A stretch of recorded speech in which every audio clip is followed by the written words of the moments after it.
है आप सभी लोगों का। तो आज हम पढ़ेंगे चैप्टर क्वाड्रेटिक इक्वेशंस। सबसे पहले देखेंगे क्वाड्रेटिक इक्वेशंस होते क्या हैं। डेफिनेशन देख लेते हैं सबसे पहले हम इसका।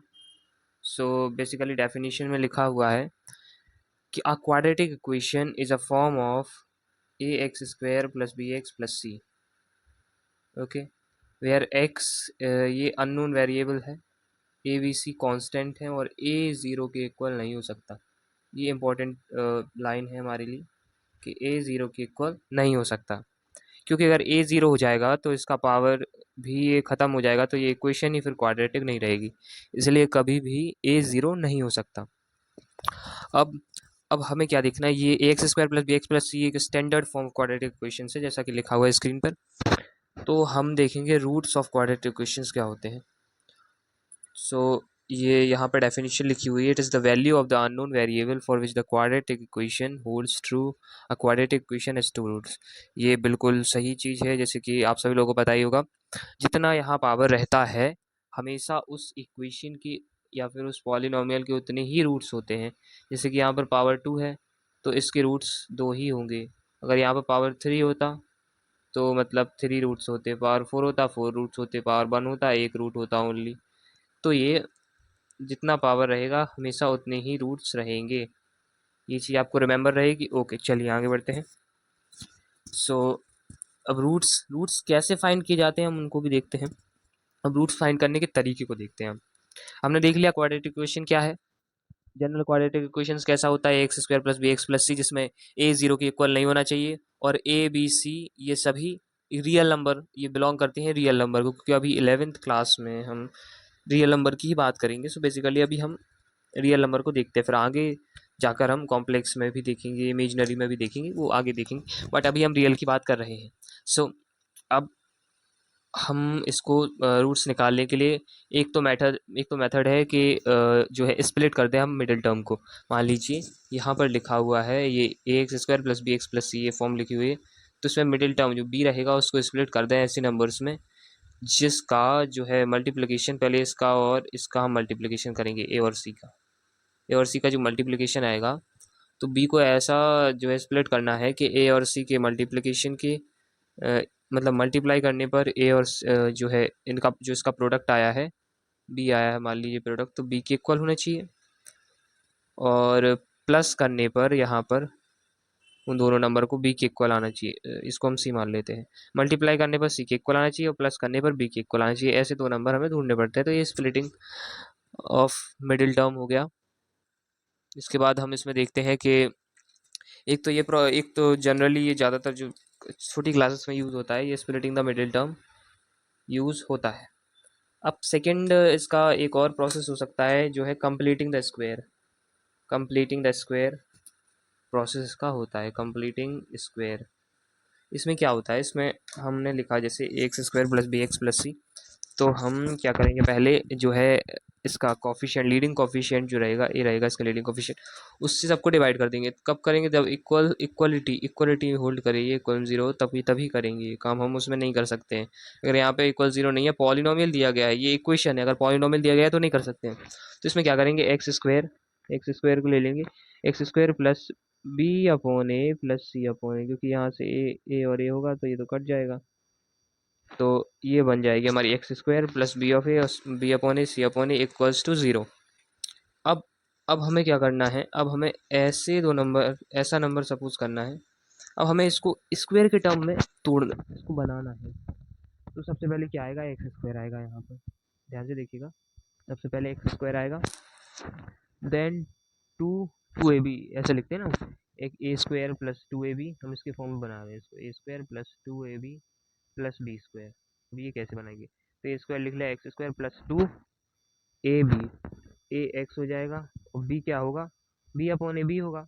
बट इसको बैलेंस करने के लिए जनरली बी बाई ए यहाँ पर बी होगा, बट यहाँ बैलेंस करने के लिए हम टू भी लगा देते हैं, क्योंकि टू से टू कट जाएगा तो सेम वो फॉर्म आ जाएगा जो इसका फॉर्म था पहले। अब बी बाई टू ए किया, अब प्लस बी स्क्वायर हमने एक्स्ट्रा में जोड़ा है, ये ऐसा तो कुछ था नहीं यहाँ पर, बी स्क्वायर मतलब बी बाई टू ए का स्क्वायर हमने एक्स्ट्रा जोड़ा है, तो अब इसको सब्ट्रैक्ट भी करना पड़ेगा जिससे बैलेंस रहे। प्लस सी, सी बाई सी था। और इक्वल में 0 रख देंगे। तो ये हमारा ये कंप्लीटिंग द स्क्वायर से हमारा हो गया। तो ये इसका क्या करेंगे, x plus b by a का होल स्क्वायर इक्वल्स टू, ये हो जाएगा x plus b by two a का whole square equals to b square by 4a minus, इसमें कुछ दिख नहीं रहा है, मैं अभी आपको दूसरी स्लाइड पे ले चलता हूँ। हाँ, यहाँ पर तो इससे हम क्या कंप्लीट स्क्वायर से हम क्या कोशिश कर रहे हैं कि इससे डिराइव हो जाए हमारा जो है, इससे हम श्रीधराचार्य। एक तो ये कंप्लीट स्क्वायर मैंने आपको प्रोसेस बता दी। पहला है स्प्लिटिंग मिडिल टर्म, सॉरी, पहला है स्प्लिटिंग मिडिल टर्म, सेकंड है completing the square, third process हो जाएगी इसमें हमारी, थर्ड प्रोसेस क्या हो जाएगी, श्रीधराचार्य फॉर्मूला, जो क्वाड्रेटिक इक्वेशंस का फॉर्मूला होता है, श्रीधराचार्य फॉर्मूला। तीसरा हम ये मैं क्या बता रहा हूँ, ये मैं कुछ मतलब कैसे हम क्वाड्रेटिक इक्वेशंस के रूट्स फाइंड कर सकते हैं उसकी प्रोसेस बता रहा हूँ मैं आपको। रूट्स किस किस तरीके से निकाल सकते हैं, किस किस वे से हम रूट्स निकाल सकते हैं। पहला तो स्प्लिटिंग द मिडिल टर्म, फिर क्या आएगा, completing the square, and third Shridharacharya formula.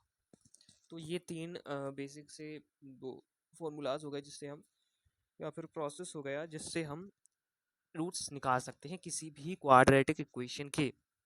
अगर पहला ना लगे तो दूसरा लगा के देख सकते हैं, दूसरा ना लगे तो तीसरा। वैसे कंप्लीटिंग स्क्वायर ऐसी बढ़िया मेथड है जो लगभग बहुत सारी जगह पे, जहाँ पे कुछ नहीं लगता वहाँ पे वो लग जाता है, तो काफ़ी जगह पे काम आता है ये। अब आगे बढ़ते हैं, चलिए आगे हम बात करेंगे इसके बेसिक्स की। जैसे कि आप लोगों ने पहले पढ़ाई होगा 10th क्लास में, सम ऑफ रूट्स, ये क्वाड्रेटिक इक्वेशन है, ये इस टाइप का रहता है। इसमें ये मैंने बताया आपको नॉन जीरो कांस्टेंट रहता है, और बी और सी ये कांस्टेंट, ये सभी कांस्टेंट रहते हैं, but a non zero constant रहता है। तो इसमें हम अभी बात करेंगे आगे। सो रूट्स में मैं आपको बताऊं तो ये हो जाएगा। ओके, अब हम सम ऑफ रूट्स देखेंगे। सम ऑफ रूट क्या होता है, सम ऑफ रूट होता है अल्फ़ा, मान लीजिए इसका एक रूट है अल्फ़ा, दूसरा रूट है बीटा, तो अल्फ़ा प्लस बीटा क्या होगा, इस इक्वेशन का अल्फ़ा प्लस बीटा क्या होगा, x square plus b x plus c. इसका अल्फ़ा प्लस बीटा क्या होगा, minus b by a, alpha plus beta होगा इसका minus b by a, and second alpha beta होगा इसका c by a, c upon a. Sum of root product of roots हमने निकाल लिया। अब इसका एक वे होता है, इसको लिखा कैसे जाता है हम वो देखते हैं। इसको लिखने के लिए बेसिकली इसके लिए एक प्रोसेस होता है, आप इसी को आगे सॉल्व करके ड्राइव भी कर सकते हैं उसको। तो ये कैसे होता है, ये होता है ए, मान लीजिए हमने कांस्टेंट बाहर निकाल लिया x square minus alpha plus beta, और एक्स एक्स मल्टीप्लाई होगा प्लस अल्फ़ा बीटा। ये हम इससे हम किसी भी क्वाड्रेटिक रूट्स की मदद से किसी भी क्वाड्रेटिक इक्वेशन को फाइंड भी कर सकते हैं। और बेसिकली हमें इसके आगे और ड्राइव करेंगे तो एक और फॉर्मूला मिल जाता है। वो क्या होता है कि यहाँ पर इक्वेशन लिखी रहेगी a x square plus b x plus c, और क्या हो जाएगा equals to a x minus alpha and x minus beta. ये हमारा इसका फॉर्मूला हो गया, ये आपका इसका फॉर्मूला हो गया, ये हो गया आपका फॉर्मूला। तो इस टाइप से ये याद रखना, इस टाइप से आपको लिखना आना चाहिए। ओके, तो अब हम आगे बढ़ते हैं। अल्फ़ा बीटा रूट्स हमने देख लिया। अब आपको मतलब आपको अगर क्वाड्रेटिक इक्वेशन आप चैप्टर सॉल्व कर रहे हैं, किसी भी क्वाड्रेटिक इक्वेशन को आप सॉल्व कर रहे हैं, तो आपको कुछ चीज़ें याद रखनी पड़ेगी। पहला तो मैंने आपको बता ही दिया सम ऑफ रूट्स, है ना, मैंने आपको बता दिया sum of roots alpha plus beta. Second मैंने आपको बता दिया product of roots alpha into beta. तीसरा मैं आपको बताऊंगा difference of roots alpha minus beta. इस पर हम मॉड लगा देते हैं क्योंकि जो भी वैल्यू निकलेगी वो पॉजिटिव ही आएगी। बिकॉज इसको हम कैसे निकालते हैं, इसको हम निकालते हैं alpha minus beta, difference of root की बात कर रहा हूँ, इसको हम निकालते हैं अल्फ़ा प्लस बीटा का whole square minus 4 alpha beta. इसको हम ऐसे फाइंड करते हैं।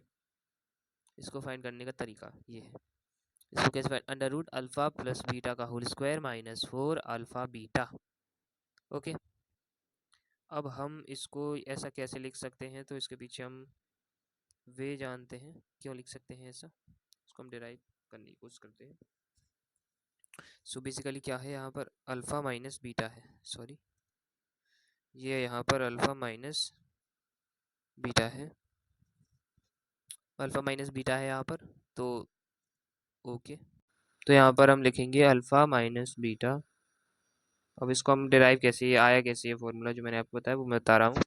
तो यहाँ पर अल्फ़ा माइनस बीटा को हम क्या लिख लेते हैं कुछ टाइम के लिए, अल्फ़ा माइनस बीटा का होल स्क्वायर। तो इसका फॉर्मूला क्या हो जाएगा, alpha square plus beta square minus two alpha beta, ये हो जाएगा minus two alpha beta. Okay, आगे देखते हैं। अब alpha square plus beta square को हम क्या लिख सकते हैं, अल्फ़ा अल्फ़ा प्लस बीटा का whole square minus two alpha beta, ये लिखते हैं। और एक और माइनस टू अल्फ़ा बीटा यहाँ पहले से दिया गया है। अब हम इस पर क्या कर देते हैं, अंडर रूट कर देते हैं, स्क्वायर जो है यहाँ से स्क्वायर हटाएंगे, अल्फ़ा माइनस बीटा से स्क्वायर हटाएंगे तो ये अंडर रूट में आ जाएगा। तो अब क्या आ जाएगा इससे, अल्फ़ा प्लस बीटा का whole square minus four alpha beta, ये बन गया हमारा डिफरेंस ऑफ रूट का फॉर्मूला। बहुत सिंपल है, थोड़ा सा आप दिमाग लगाएंगे बस ये आपसे बन जाएगा, बहुत बेसिक है। तो पहला हमने देख लिया sum of roots, product of roots, difference of roots. अब हम एक और चीज़ देखेंगे। अगर मान लीजिए कोई ऐसा इक्वेशंस लिखा हुआ है x square minus five x plus two, तो आपको ये लिखना आना चाहिए कि इसका जो भी रूट्स होंगे वो इस इक्वेशन को सेटिस्फाई करेंगे, क्योंकि वो उसके रूट्स हैं तो वो उसको जरूरी सेटिस्फाई करेंगे। तो हमें इस टाइप से लिखना आना चाहिए, इसका एक रूट है अल्फा, दूसरा रूट है बीटा, आपको बता दें तो ये ऐसा भी लिखा जा सकता है, alpha square minus five alpha plus two equal zero. Okay, एक तो ये होगा, दूसरा ऐसा लिखा जा सकता है beta square minus five beta plus two equals to zero. तो इसको ऐसा लिखना भी आपको पता होना चाहिए। ओके, सो हमने देख लिया। पहले हमने क्या देखा यहाँ पर, बेसिकली पहले हमने क्या देखा यहाँ पर, पहले हमने देखा sum of roots first number पे, सेकंड नंबर पे product of roots, third number पे हमने देखा यहाँ पर difference of roots, fifth fourth number पे हमने जाना कि इसको ये सेटिस्फाई करेगा अल्फा बीटा इसको। तो ये हम इस इक्वेशंस को अल्फा बीटा के फॉर्म में लिखना भी देख लिया। तो ये चार चीज़ें आपको आनी चाहिए, ये बेसिक रिक्वायरमेंट है क्वाड्रेटिक में। तो अब हम आगे बढ़ते हैं। अब हम देखते हैं जो है डिफरेंस ऑफ रूट, और एक और फॉर्मूला होता है, एक और तरीके से हम बता सकते हैं, अल्फा माइनस जो है बीटा, इसको हम एक और टाइप से बता सकते हैं। कैसे बता सकते हैं, देखिएगा ध्यान से, alpha minus beta equals to, इसको हम कैसे लिख सकते हैं, इसको हम ऐसे लिख सकते हैं कि अंडर रूट डी, बिकॉज ये होता है b square minus four a c. तो डिस्क्रिमिनेंट जिसको हम कहते हैं under root d by mod of a का मॉड, मतलब जो भी ए यहाँ पर वैल्यू रहेगी उसका मॉड, मतलब पॉजिटिव वैल्यू ही आएगी। तो ये एक और फॉर्मूला है इसको करने का। ओके, इतना हो गया। अब हम आगे बढ़ते हैं, अब हम देखेंगे 2 मिनट्स। सो बात करेंगे हम अब जो है डिस्क्रिमिनेंट की, मतलब नेचर ऑफ रूट्स की बात करेंगे कि वैल्यूज़ कैसे, वैल्यूज़ आने पर कैसा जो है नेचर, रूट्स रूट्स निकालने से पहले ही हम उसके नेचर का पता बता देंगे कि वो कैसा आने वाला है, इमेजिनरी आने वाला है, रियल आने वाला है, डिस्टिंक्ट आने वाला है, इक्वल आने वाला है। तो स्टार्ट करते हैं कैसे, ये हम बताएंगे डिस्क्रिमिनेंट की वैल्यू के अकॉर्डिंग। अब डिस्क्रिमिनेंट क्या होता है, डिस्क्रिमिनेंट जैसा को आपको पता ही होगा, B square minus four a सी होता है, इसको निकाल के हम नेचर ऑफ रूट्स बता सकते हैं। सो ये डिस्क्रिमिनेंट होता है हमारा। ओके, फर्स्ट कंडीशन क्या है, अगर जो है डी लेस देन ज़ीरो हुआ तो अनइक्वल और इमेजिनरी रूट्स आएंगे। अगर डी ज़ीरो से कम हुआ तो कैसे रूट्स आएंगे, अनइक्वल एंड इमेजिनरी। ओके, समझ गए, चलिए आगे बढ़ते हैं। सेकंड, अगर डी जीरो के इक्वल हुआ तो रियल और इक्वल रूट्स ही आएंगे। मान लीजिए एक रूट थ्री है तो दूसरा भी थ्री होगा, और ये इसका जो है इसके रूट्स आएंगे। बट इसका सोल्यूशन अगर कोई पूछे, सोल्यूशन कितना आएगा, सोल्यूशन वन ही रहेगा, ये दोनों इक्वल है। तो ये देख लिया हमने। ओके, अब हम देखेंगे अगर डी बड़ा हुआ ज़ीरो से और परफेक्ट स्क्वायर हुआ तो रियल, अनइक्वल और रेशनल रूट्स आएंगे। यहाँ पर क्या कंडीशन जोड़ दी है मैंने, परफेक्ट स्क्वायर। अगर सिंपल में बोलता डी जीरो से बड़ा होगा तो क्या आता, रियल और डिस्टिंक्ट, अनइक्वल मतलब डिस्टिंक्ट, अलग अलग रूट्स आएंगे इसके, रियल और अलग अलग रूट्स इसके आएंगे। लेकिन मैंने परफेक्ट स्क्वायर यहाँ पे जोड़ दिया तो कैसा आएगा, रियल अनइक्वल मतलब डिस्टिंक्ट और रेशनल रूट्स भी आएंगे इसके। रेशनल क्योंकि स्क्वायर रूट हट जाएगा तो रेशनल रूट्स आएंगे। और अगर मेरा कंडीशन क्या हुआ, डी बड़ा है 0 से और वो परफेक्ट स्क्वायर नहीं है, क्या नहीं है, परफेक्ट स्क्वायर वो नहीं है, तो फिर मेरे सॉल्यूशंस क्या आएंगे, मेरे सॉल्यूशंस रियल आएंगे, अनइक्वल मींस डिस्टिंक्ट आएंगे और इरेशनल आएंगे, क्योंकि रूट ही नहीं हटा पाएगा। रूट हट पाएगा क्या, नहीं हट पाएगा कभी भी। तो हमेशा जो है रूट्स इरेशनल ही आएंगे।